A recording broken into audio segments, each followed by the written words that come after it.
नमस्कार, हमारा समाचार में आपका स्वागत। मैं आपके साथ अश्विनी शर्मा। भवानी सिंह जी रुंडल भोटवाड़ा विधानसभा क्षेत्र से जन सेवक हमारे साथ जुड़ चुके हैं, उनसे हम जानेंगे। मेन मुद्दा है हमारे माननीय यशस्वी प्रधानमंत्री मोदी साहब बता रहे हैं, सभा चल रही है, नरेंद्र मोदी साहब आ रहे हैं और हमारी जो परिवर्तन से यात्रा है उसका संगम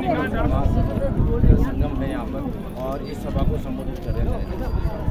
राजस्थान के अंदर कांग्रेस की सरकार हटानी है, भारतीय जनता पार्टी की सरकार हटानी है और ये कांग्रेस की सरकार जो है उसने बहुत ही दखलदारी नीति और बहुत ही भ्रष्टाचार कराया है। अब इसको हटा के भारतीय जनता पार्टी की सरकार का लानी चाहते हैं और हमारे प्रधानमंत्री मोदी साहब सभा को संबोधित कर रहे हैं, हम सब सुनने आए।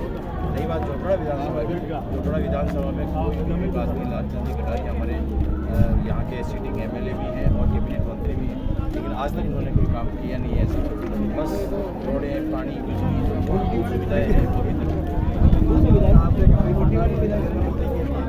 जब से 37% आरक्षण महिलाओं को दिया, जब से महिलाओं में काफी उत्साह देखा गया, उसको लेकिन निश्चित तौर पे हमारे माननीय नरेंद्र मोदी साहब ने जो 33% आरक्षण लागू किया है उसमें इस देश की हमारी बहन बेटी, हमारी माताएं बहनें जितनी भी है वो एक उत्साह का माहौल है पूरा देश के अंदर और निश्चित एक भारत अग्रसर की तरफ बढ़ रहा है। हमारा भारत प्रोग्रेस कर रहा है। महिला आने से और हमें समझ मिलेगा और कंधे से कंधा लगा कि हमारी महिलाएं, हमारी बहनें इस देश को आगे बढ़ने में मुख्यमंत्री अशोक गहलोत जी रेवड़ियाँ बांटने का भी योजना ला रहे हैं, उनको कैसे देखते हो आप?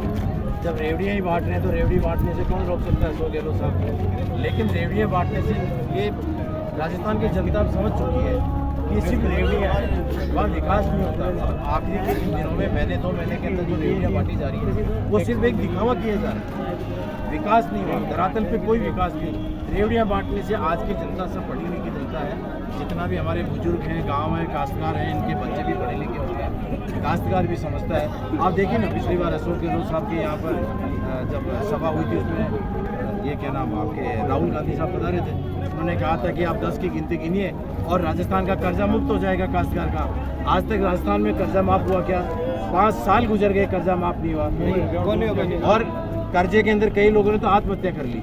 फसल का इतनी अभी फसल का नाश हुआ, उसमें किसी को मुआवजा नहीं दिया। किसको मुआवजा मिला? एक को भी मुआवजा नहीं।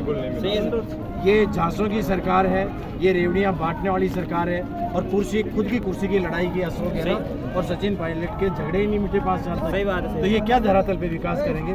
जनता समझ चुकी है और भारतीय जनता पार्टी की सरकार बनेगी। इसीलिए हमारे नरेंद्र मोदी साहब पीछे यहाँ पर महासभा को संबोधित कर रहे हैं और हम सब उनको सुन रहे हैं। सर, आपने भी राहुल गांधी की बात की, जहाँ 23 तारीख को मानसरोवर में आए, उन्होंने फिर एक बार वादा किया कि किसानों का कर्ज माफ करने को। कांग्रेस कौन सा कर्ज माफ? आज आचार संहिता लगने में 20 दिन बाकी रह गए और 5 साल निकल गए। पिछली बार भाई राहुल गांधी जी बोल के गए थे कि नहीं कि कर्जा माफ, और वो फिर जुमला कर गए। तो सत्य का आज इस दुनिया के अंदर अगर राहुल गांधी जी एक काम बहुत बढ़िया हो गया, उनका एक काम में बहुत आगे निकल गए, धरती पे नहीं इस विदेश में भी आप गूगल सर्च करोगे पप्पू कौन है? राहुल आज पप्पू है और ये कुछ भी बोल जाता है, इसको खुद की सरकार का ही पता नहीं है कि क्या बोलना है। इसलिए रेवड़ियाँ बांटना ये इनको छोड़ना चाहिए और अब अपने सबको भारतीय जनता पार्टी की सरकार को लाना है और नरेंद्र मोदी जी के सानिध्य के अंदर यह राजस्थान में बीजेपी का मुख्यमंत्री बना।